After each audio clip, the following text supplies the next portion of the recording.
I'm constantly amazed by the different aspects of the variety of indigenous cultures that exist throughout the state of what is now called California.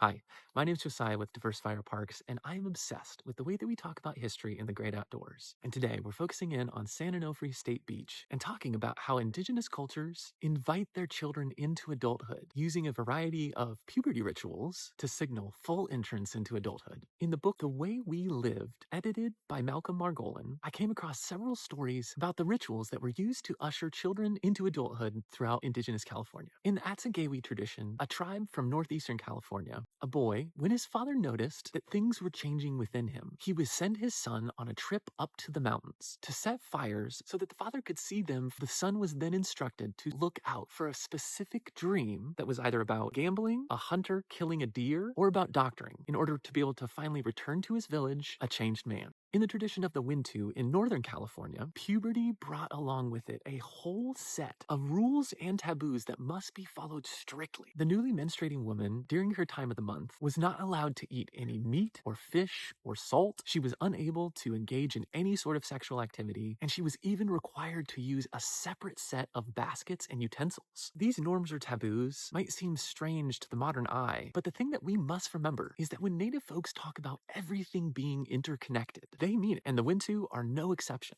A woman would do this because, in their view of life, with everything being connected, if these cultural traditions weren't followed, the husband of a menstruating woman might have decreased luck or fortune in hunting. So it was common that the man would actually refrain from going out and hunting during this time of the month. In the tradition of the Luiseños of Southern California, the path leading you into manhood was a long and especially dramatic affair. Every Luiseños boy initiation into manhood included a purifying journey where the initiate would drink a hallucinogen and then dance until he became completely unconscious. The goal of this practice was to induce a colorful and oftentimes mystical vision. In the weeks following this intense experience, elders from the tribe would impart on the young initiate songs, dances, and different pieces of sacred knowledge. Before its end, the elders of the tribe would make a sand painting on the ground, a symbolic universe of the world that they knew. The elders would then take time with the initiate to explain to him what the sand drawing meant, how incredibly different life would look like, invested so deeply in a society of your people that would drastically alter your ways of living in the Wintu tradition every single month.